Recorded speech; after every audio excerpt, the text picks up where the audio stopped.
Olá, pessoal, tudo bem? Começa agora mais um especial Eleições 2022, ao vivo pela TV Câmara Rio Preto. Lembrando que você pode participar com a gente, enviando a sua mensagem, sua pergunta para o nosso WhatsApp. O número está aí na tela, anota aí, 99163-7905. Nós estamos ao vivo também pelas redes sociais da Câmara Municipal. Estamos lá no Facebook, Câmara Municipal de São José do Rio Preto, e também no YouTube, TV Câmara São José do Rio Preto, onde, além de acompanhar nosso programa em tempo real, pode deixar seu comentário, aproveita, curta e compartilhe nossa página. Bom, e no programa de hoje recebemos o deputado federal eleito Guilherme Boulos, do PSOL, o Boulos que foi eleito com mais de 1 milhão de votos, sendo o deputado mais votado do estado de São Paulo. E o Boulos está aqui acompanhado do presidente estadual do PSOL, o vereador João Paulo Rilo. Agradeço aos dois pela presença.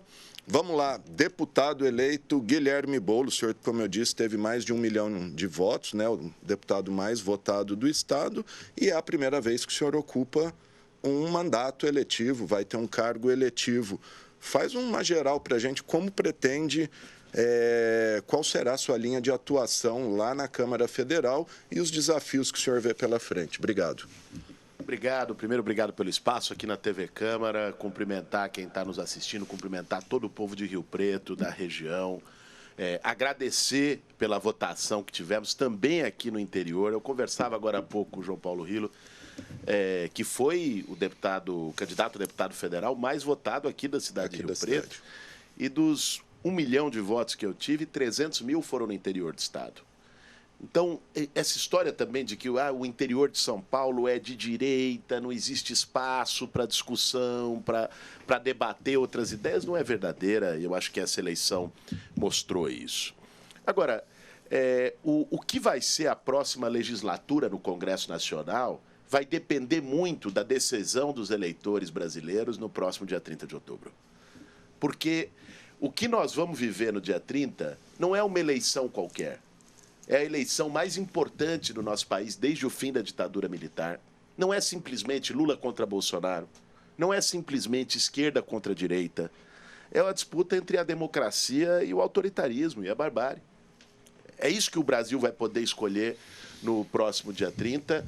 E eu tenho muita confiança de que nós vamos acabar com esse pesadelo, de que o Lula será eleito presidente do Brasil, para a gente recuperar uma agenda de políticas sociais, uma agenda que esteja conectada com a vida do povo.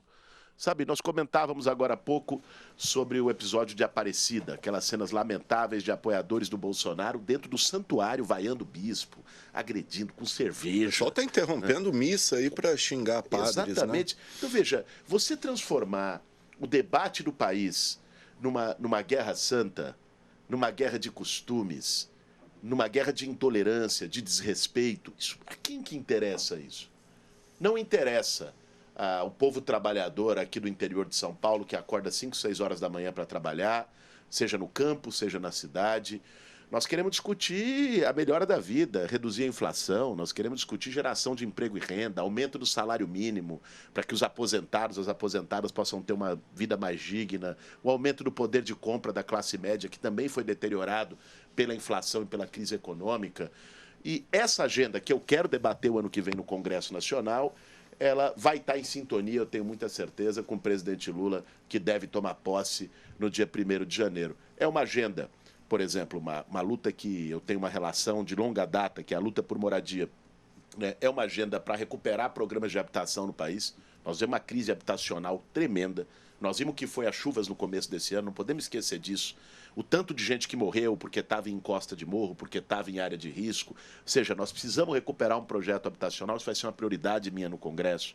Nós precisamos combater a fome, combater a desigualdade, porque é uma coisa assim assustadora o Brasil ser um dos maiores produtores de alimento do mundo, e aqui nós estamos numa região, num agronegócio pujante, a gente bota comida na mesa da China, da Europa, dos Estados Unidos, e aqui o povo está na fila do osso. Nós precisamos de um programa de segurança alimentar que seja prioridade para o país, e é nisso que eu vou me dedicar, no combate às desigualdades, numa agenda social, numa agenda que interesse as maiorias do povo brasileiro como deputado federal, com mais de 1 milhão de votos que os paulistas me confiaram. O senhor falou, só aproveitando o gancho, questão de moradia, a gente está com um problema grave aqui em Rio Preto de pessoas em situação de rua, seja por, enfim, drogas, desalento, desemprego, e tem um debate aqui na cidade de aluguel social, etc. E eu tive em São Paulo semana passada, situação terrível ali no centro, Praça da Sé, Praça Roosevelt.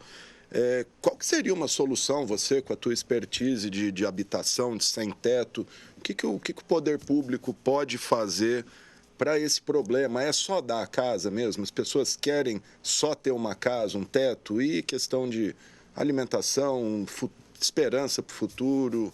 Nós precisamos atuar em 3 frentes para resolver a situação da população que hoje vive na rua. E como você mencionou, é em todas as cidades do Brasil. São Paulo virou quase um campo de refugiados, você anda no centro da cidade. Impressionante, aqui em Rio Preto, né? eu tenho andado, fui para Campinas outro dia, estava em Ribeirão ontem. Você vê crianças, você vê famílias inteiras. Então, não é apenas um caso de abuso de substância química. É lógico que há isso também na rua e precisa ser tratado. E é uma consequência, né? A pessoa Também é está uma na consequência. rua... A pessoa está ela... lá jogada, largada, com fome. Às vezes ela vai encontrar o seu alento na bebida, na droga. Né? A gente vê isso acontecer. Então, quais são as 3 medidas complementares que tem que ter? Primeiro, uma medida de acolhimento, e aí é uma política de moradia popular, é locação social de maneira mais emergencial, é você criar espaços de acolhimento adequados para essas pessoas e ter a garantia de moradia definitiva. O Estado precisa investir.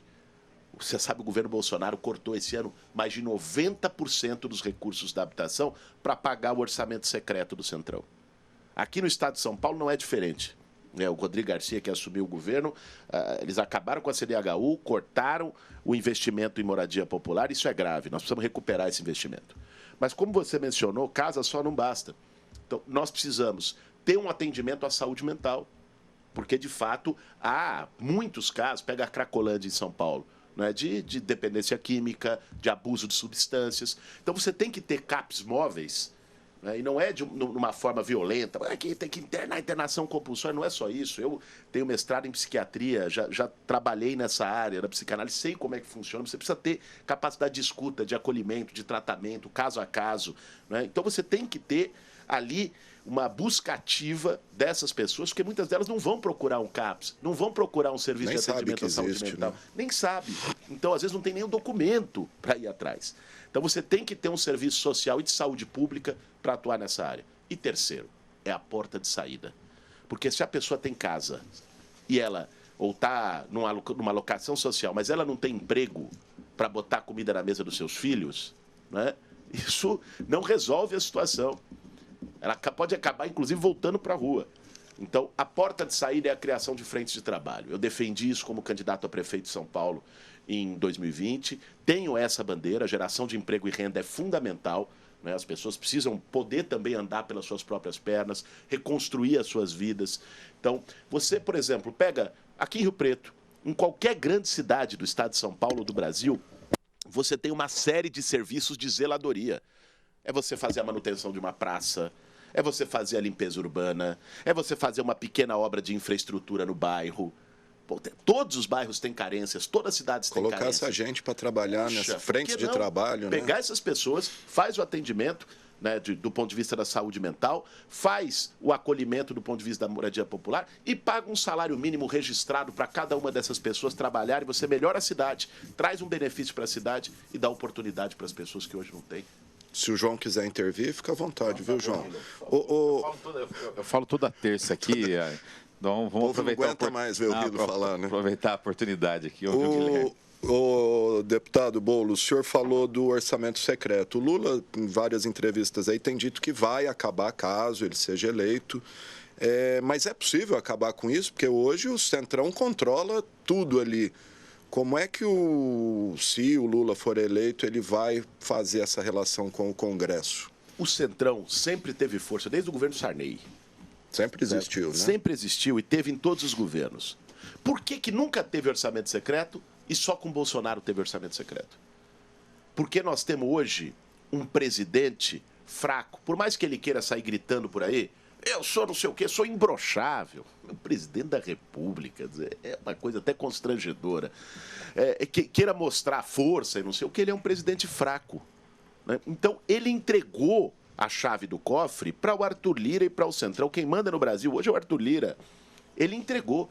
Nenhum outro governo, para ter governabilidade, chegou a esse ponto de pegar 19 bilhões de reais do orçamento público, abrir mão de política pública, abrir mão de planejamento e dedicar em pequena obrinha de deputado, que muitas vezes leva desvio de dinheiro público, para caixa 2 de campanha eleitoral. Vamos falar o português claro aqui, né? Muitos ganharam a eleição desse jeito. E isso para poder satisfazer e criar uma base no Congresso. Não é assim. O Lula governou 8 anos o Brasil e nunca teve orçamento secreto. Um dos desafios que o Lula vai ter, e aí não é só com o Congresso, é também com o Judiciário, é retomar o equilíbrio de poderes no Brasil. Hoje está uma loucura. Hoje o Judiciário pega a competência do Legislativo e do Executivo, o Legislativo pega a competência do Executivo, o Executivo acha que é um líder religioso, né? Não tem competência para assumir nenhuma das grandes responsabilidades do país. Ele acha que ele é um guru de costume e líder religioso. Ou seja, então, nós precisamos reequilibrar. Eu acho que o Lula sendo eleito, com a experiência que tem, com a capacidade de diálogo que tem e com a sociedade brasileira mobilizada em torno de um projeto de reconstrução, nós vamos ter força suficiente para poder acabar com essa aberração que é o orçamento secreto, né? E poder fazer com que o orçamento sirva não a interesse clientelista paroquial de meia dúzia de deputados, mas sirva à necessidade do povo brasileiro, que é quem paga imposto. Legal. Daqui a pouquinho a gente vai falar um pouco do PSOL, a eleição da bancada histórica aí do PSOL, principalmente pela diversidade, né? Mas eu queria continuar o assunto Congresso, as pautas bombas que o senhor e o novo Congresso vão encontrar, como, por exemplo, esse projeto aí que quer punir pesquisas por erro. Isso se não for votado até lá, né? Questão que está em discussão agora, estava até na Comissão de Meio Ambiente, foi retirado hoje, anistia a desmatadores e exploração da Mata Atlântica e também essa proposta aí de aumentar cadeiras do Supremo. Vamos lá. Entre outras, né? Pois é, não, é uma coisa atrás da outra. É impressionante como essa legislatura do Congresso Nacional está verdadeiramente dedicada a destruir o Brasil. Essa de pesquisa, você vai punir um pesquisador porque a pesquisa foi fora da margem de erro? Se for punir cada deputado nesse país quando errar, sobra poucos na Câmara. Não, e lembrando que acabaram com a lei de improbidade, né? Quer dizer, desvio não pune. Erro de pesquisa... As pesquisas podem... Eu acredito em pesquisa. Acredito em vacina, acredito na ciência. Que a Terra é redonda também. Que a Terra é redonda, eu acredito. Então, veja, as pesquisas, elas retratam o sentimento do eleitorado, no mundo todo. E elas podem ter uma margem de erro, elas podem errar para cá, errar para acolá. Então, isso existe. Agora, querer daí a inferir uma má-fé de pesquisadores, de instituto de pesquisas renomados, inclusive... Prisão de até 10 anos, hein? É uma expressão de desespero profundo. É uma tentativa de censurar e de intimidar própria a esse governo autoritário. A anistia para desmatadores, veja, o Bolsonaro estimulou o desmatamento esses 4 anos. Ele foi pessoalmente num garimpo ilegal em terra indígena para legitimar aquilo. Né? Teve aquele famoso Dia do Fogo, em que vários fazendeiros bolsonaristas botaram fogo numa noite para aumentar a fronteira agrícola no Pantanal e na Amazônia. E veja, para você produzir, existe terra agricultável suficiente no Brasil. Você não precisa botar fogo na Amazônia, desmatar a Amazônia, desmatar o Pantanal, para poder garantir produção alimentar no nosso país.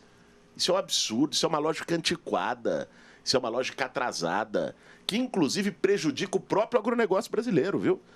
Porque lá fora já começa a ter resistência à compra de produtos de empresas desmatadoras, né? Prejudica as exportações do país. Assim, é um projeto fora de qualquer esquadro. E qual foi o terceiro que você citou mesmo? O aumento de cadeiras no Supremo, de 11 para 15. Aí, vamos combinar que é a tentação autoritária do Bolsonaro na sua forma mais pura. Para quem está acompanhando a gente, às vezes não acompanha todos os detalhes do debate, o Supremo Tribunal Federal tem 11 ministros, né? Conforme eles vão se aposentando pela idade máxima, o presidente da República de ocasião tem a prerrogativa de indicar um novo ministro que é sabatinado pelo Senado Federal. O Bolsonaro querer aumentar as cadeiras significa que ele, se reeleito, poderia indicar 4 ministros do Supremo.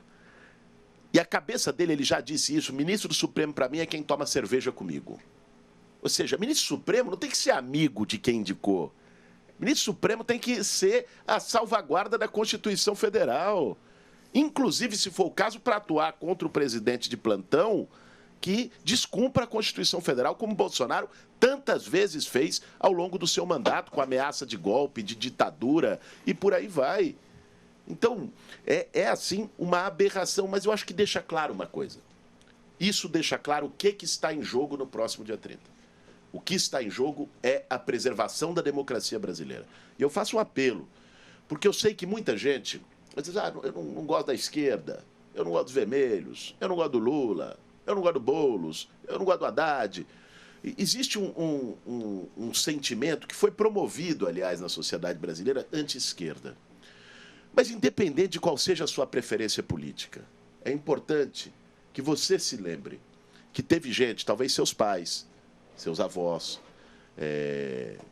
uma geração que veio antes da minha, que deu a vida para que a gente pudesse estar aqui hoje, inclusive falando livremente, para que todos nós pudéssemos votar e eleger nossos representantes. Teve gente que foi torturada, perseguida, morta. E aqueles que perseguiram, torturaram e mataram são os heróis confessos do Jair Bolsonaro. E é isso que ele quer, num eventual segundo mandato, é ampliar a sua margem de autoritarismo. E é isso que o Brasil não pode permitir no dia 30. Legal. Queria que o senhor fizesse um balanço do desempenho do PSOL nessa eleição. Acho que foram 6 deputados federais, né?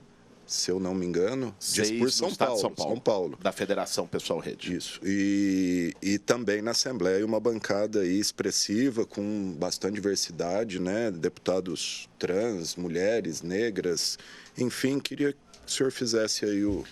Olha, o PSOL teve um crescimento expressivo nessas eleições.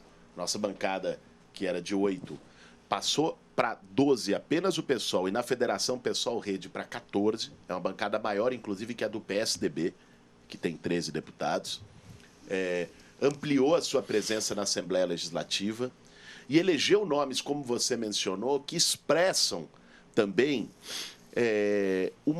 um sentimento de renovação na política brasileira. Veja, quem diria, há um tempo atrás, que nós teríamos 2 mulheres indígenas, como a Sônia Guajajara e a Célia Chacriabá, eleitas deputadas federais, para poder questionar essa bancada do desmatamento, essa bancada que não está preocupada com a preservação ambiental e das terras indígenas. Quem diria que a gente teria uma mulher negra transexual como a Erika Hilton, eleita deputada federal, com uma votação expressiva, também aqui pelo estado de São Paulo, para poder combater a intolerância dentro do parlamento. Ou um pastor de esquerda, negro, como Henrique Vieira, que foi eleito pelo PSOL no Rio de Janeiro, deputado federal. Quer dizer, ou ainda uma empregada doméstica, primeira empregada doméstica a ocupar um espaço na Alesp, a Ediane Maria, do PSOL, que foi eleita com 175 mil votos aqui no estado de São Paulo.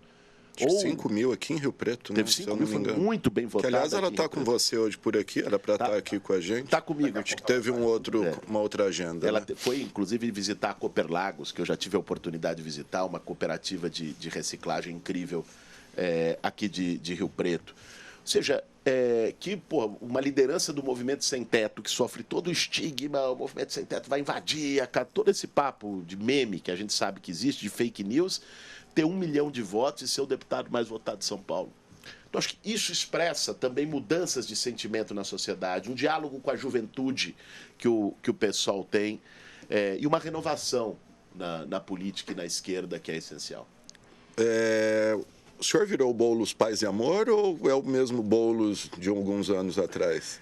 Olha, eu sou o mesmo Boulos de sempre. O problema é que as pessoas lá atrás talvez me vissem, né, como muitas vezes a própria mídia vendia, como alguém violento, como alguém que pregava o ódio, coisa que eu nunca fiz.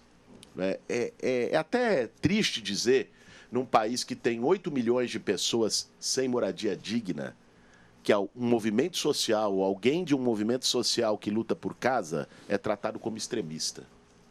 luta pela casa é uma luta por algo que está na Constituição, gente. É a luta por um direito social.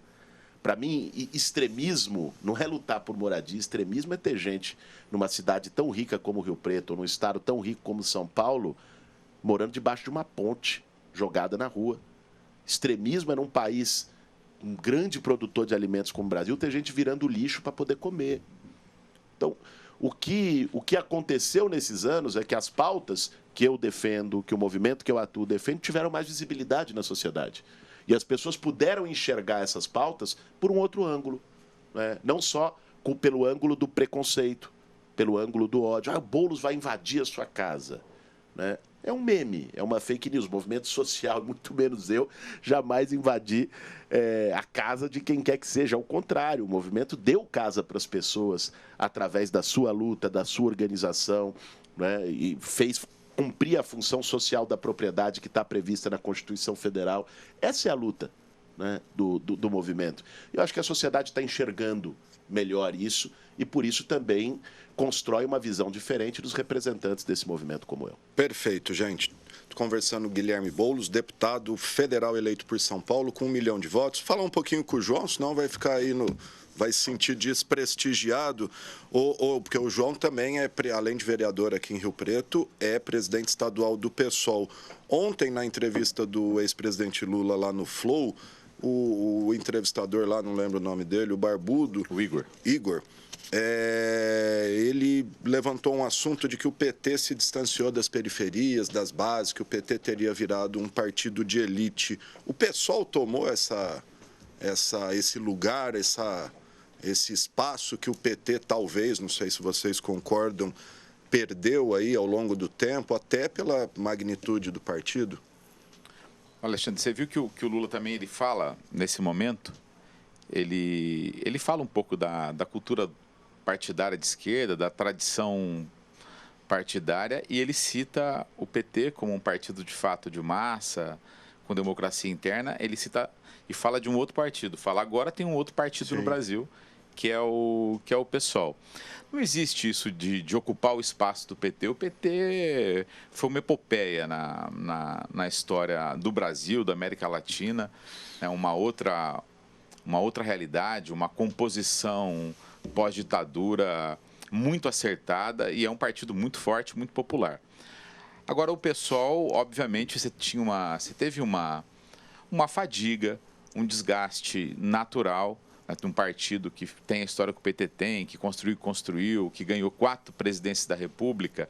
Obviamente que tinha desgastes e tem, às vezes, um envelhecimento de método e tal. E o PSOL, eu acho que ele ocupa esse espaço. Ele não disputa o espaço do PT.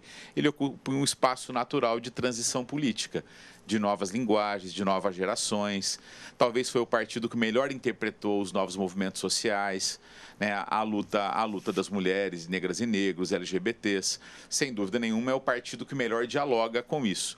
E foi o partido que topou um experimento muito ousado, quando convida o Guilherme Boulos e a Sônia Guajajara para serem candidatos a presidente e vice. Ou seja, fez uma construção que teve um resultado agora. O Guilherme fez mais de 1 milhão de votos no estado de São Paulo, a Sônia, com uma votação muito expressiva, mais de 150 mil votos, foi eleita deputada federal. Então, mostra um acerto político do PSOL. E tem uma questão. Eu acho que o futuro do campo progressista, o futuro da esquerda, passa por um novo momento. E o PSOL vai ter um protagonismo decisivo nessa reconstrução democrática, na reconstrução do campo progressista. E eu acho que o meu pensamento é por aí. Não existe uma disputa entre os dois partidos, sim, nem a ocupação de um espaço de outro. O que tem é uma necessidade mesmo, uma acomodação natural e o fortalecimento de outros partidos, que é muito importante para a democracia e para o campo progressista. Por que os fundadores do PSOL, a Heloísa Helena, o Babá, a própria Luciana Genro, não tiveram continuidade aí? Hoje nem sei por onde andam. Eles continuam no PSOL? Eles continuam a Heloísa não saiu do PSOL? No PSOL? Não, nenhum deles saiu do PSOL, continuam no PSOL. A Luciana foi reeleita. E o que aconteceu é que o PSOL... Perderam protagonismo. O PSOL cresceu muito. Então, apareceram novos atores políticos, mas eles continuam no partido. Tá certo. Bom, vamos voltar para o Boulos aqui. O senhor falou bastante de eleição federal. Imagino, seu pensamento é que o Lula ganha, né? Vamos aguardar domingo, daqui 11 dias, a eleição. Vai ganhar, vai ganhar. Vai ganhar? Tá bom. São Paulo, como é que tá? O Haddad, é possível virar? Como é que tá esse jogo aí? Olha, eu tô aqui hoje em Rio Preto, estava ontem em Ribeirão, anteontem em São Carlos, toda a semana passada na região metropolitana de São Paulo, numa grande caravana para ajudar a eleger o Fernando Haddad, governador de São Paulo, e para ajudar a eleger o Lula, presidente do Brasil. Eu tenho muita convicção de que é possível virar em São Paulo. Se você olhar o último IPEC, o Haddad está a 5 pontos do Tarcísio, ou seja, a distância ela já se reduziu. E aí eu acho que entra um ingrediente... E hoje tem Datafolha daqui a pouco. Hoje tem Datafolha. Entra um ingrediente que é o seguinte. Primeiro turno era aquela confusão. As pessoas às vezes não conheciam os candidatos. E o Tarcísio foi na esteira de um crescimento do Bolsonaro na reta final no estado de São Paulo. Agora as pessoas estão tendo a oportunidade de conhecer o Tarcísio. E aí é o seguinte. O cara não é do estado de São Paulo. Não conhece o estado de São Paulo. A gente brincava mais cedo numa outra entrevista, se chamar ele para vir aqui para a Câmara de Rio Preto, é capaz dele parar na Câmara de Ribeirão Preto, não é? Ou seja, o cara não tem o conhecimento das noções, da percepção da vida do povo paulista. E nós estamos falando de um país. São Paulo tem mais de 40 milhões de habitantes. Então, isso as pessoas estão começando a perceber. O Tarcísio já insinuou que pode trazer o orçamento secreto para São Paulo, no debate com Haddad. Não duvido que queira trazer as milícias do Rio de Janeiro para São Paulo. Então, eu acho que as pessoas estão se dando conta. E isso vai permitir, do meu ponto de vista, a possibilidade de uma virada da eleição do Fernando Haddad, que conhece o estado de São Paulo, que governou a capital do estado, que morou no interior do estado, que conhece as necessidades, que tem um programa, um projeto para o estado de São Paulo, que não é só ficar falando mal dos outros. Então, eu estou muito confiante de que a gente consiga fazer essa virada, eleger o Haddad governador e eleger o Lula presidente. Legal. Quero só deixar registrado, gente, que o espaço aqui na TV Câmara está aberto aí a todos os deputados eleitos. Muitos já foram convidados. As próprias campanhas do Tarcísio e do Haddad também já estão sabendo, o espaço está aberto, então aqui tem espaço para todo mundo. Claro, inclusive no caso do Tarcísio ele vai precisar do Waze, senão ele não chega na Câmara de Rio Preto. Uma coisa que o PT tem insistido, não consegue explicar direito, o próprio presidente Lula repetiu ontem no Flow, é a tal regulamentação da mídia. Pode até ser uma maneira de controlar aí fake news tal, mas ele não explica direito o que seria isso. Você concorda, não concorda? Você sabe o que ele quer dizer quando fala? Eu entendo perfeitamente o que o presidente Lula quer dizer com isso. Ele quer dizer uma regulamentação econômica nos mesmos moldes que existem nos Estados Unidos, nos mesmos moldes que existem no Reino Unido. Veja, o que é comunicação? As empresas de comunicação, elas também são um ramo empresarial, uma corporação, certo? Todo ramo econômico é regulamentado. Não pode ter monopólio, não pode ter cartel, tem que ter regra, as pessoas têm que responder por aquilo que publicam. Isso não é silenciar ninguém, ao contrário, né? Isso é permitir, inclusive, com que mais vozes possam se expressar na comunicação pública. A comunicação de radiodifusão, de rádio e TV, ela é uma concessão pública, aqui no Brasil e no mundo todo. Sim.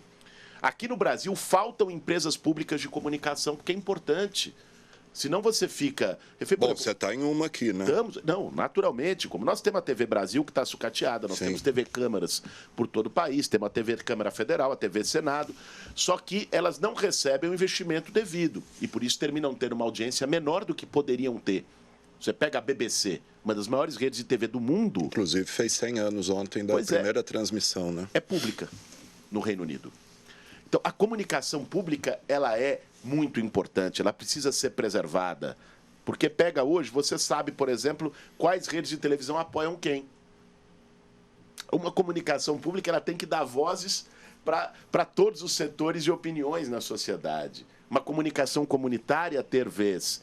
Você, naturalmente, impedir, e isso é parte da regulamentação necessária, que figuras ligadas diretamente à política sejam proprietários de meios de comunicação. E aqui nós podemos dar exemplos muito claros. Por exemplo, a Globo de Alagoas, ela é do Fernando Collor de Mello. Está correto isso? Ela vai ter isenção? O que em tese é proibido, né? Em tese é proibido, só que... Em tese não, está na lei, né? Está na Constituição, mas aí você... Como não há uma regulamentação do artigo da Constituição... Assim como no Maranhão, acho que é do Sarney. No Maranhão é do Sarney. Né? Na Bahia é da família Magalhães. Ou seja, e por aí vai. Várias outras redes de TV. Isso não está correto. Isso não existe em outros países do mundo. Então, quando o Lula fala em regulamentação, é também você ter que responder por aquilo que você fala. Liberdade de expressão é um princípio básico da nossa sociedade, de uma democracia, da nossa Constituição. Agora, você responder quando você usa a sua liberdade de expressão para espalhar mentira para milhões de pessoas, também é forma de preservar a democracia e o Estado de Direito. Sem disso dúvida. que o Lula está falando. Bom, estamos caminhando aqui para o encerramento, Boulos. Queria que você falasse um pouquinho também de internet, se é possível uma regulamentação da internet, principalmente em relação a fake news. Hoje a gente viu que o Lula teve que ir aos evangélicos, né, para desmentir coisas absurdas, como o fechamento de igreja, a própria questão do aborto, que é outra questão que tem que ser discutida, mas o Lula disse que pessoalmente não é a favor. Enfim, é possível coibir a fake news na internet? É possível. Existe um projeto de lei na Câmara dos Deputados, relatado pelo meu amigo Orlando Silva, deputado federal. O projeto foi discutido amplamente com as plataformas, foi discutido com comunicadores, com quem estuda o tema, baseado em leis internacionais que também estão sendo construídas de combate à fake news. E esse projeto responsabiliza. Então, hoje você tem uma fake news no WhatsApp. Olha lá, Lula vai fechar a igreja, né? O Lula defende banheiro unissex. Isso, um nível, banheiro né? unissex também. É um negócio que você fica atordoado. E aí, você não tem como saber a rastreabilidade para ver quem primeiro postou aquela mensagem no WhatsApp. Porque o WhatsApp coloca o seu sigilo de dados. Sim. Né?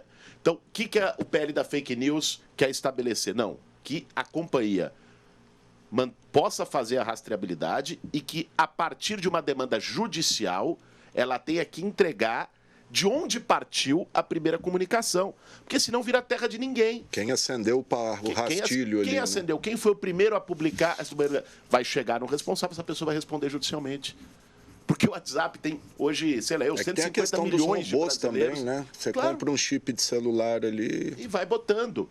Então, você ter formas de coibir, formas de rastreabilidade, formas de maior transparência na comunicação de redes de combate à fake news é essencial.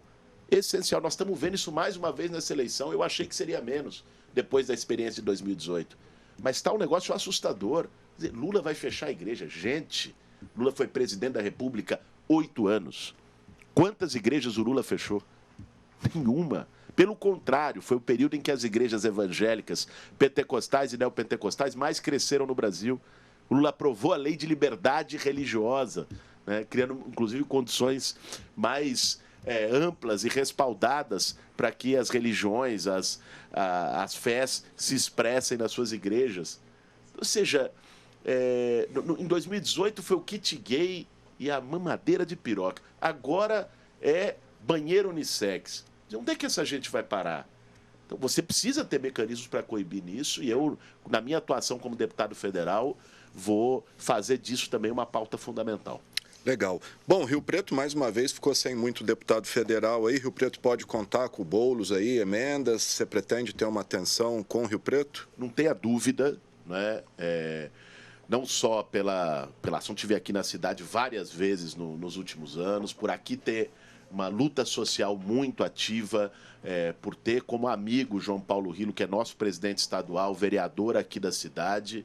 Então, podem ter certeza que Rio Preto terá um gabinete em Brasília à disposição das causas sociais, das causas justas da cidade. Legal, obrigado. Ô, João, quer falar alguma coisa para a gente encerrar aqui? Pode falar o que você quiser aí. Quero aproveitar o espaço para comunicar aí quem está assistindo e convidar. Nós vamos ter uma caminhada no Calçadão, você que está engajado na campanha do Lula, do Haddad.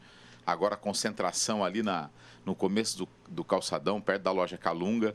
Nós vamos fazer uma caminhada agora às 4h30, 5 horas da tarde, e depois uma plenária regional lá no Centro Cultural Vasco, e depois também um telão ali para quem quiser torcer para o Corinthians ali na final, ou para o Flamengo, né? Mas Aliás, o Lula ontem comprou uma briga com quem for torcer para o Flamengo não está convidado para assistir o jogo, para zicar o Corinthians lá no Vasco.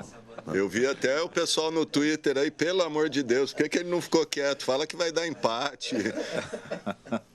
Tá certo, gente. Obrigado, viu, João? Boulos, quiser falar alguma coisa, fica à vontade. Só agradecer o espaço mais uma vez aqui na TV Câmara e deixar um abraço para toda a população de Rio Preto e região. Legal, gente. Obrigado aos dois. Só lembrando mais uma vez, o espaço está aberto aqui. Tarcísio convidado, o Haddad convidado e deputados eleitos aí pelo PL convidado. O Mota já esteve aqui.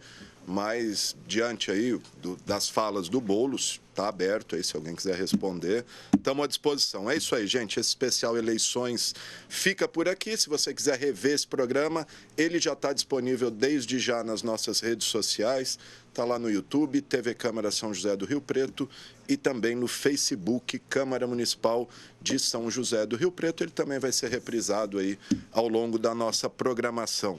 É isso aí, esse programa teve os trabalhos técnicos do cinegrafista Gilmar Esquive, o GC da Renata Arantes, o controle mestre do Fernando César e o áudio do Flávio Furlaneto. Obrigado e até a próxima.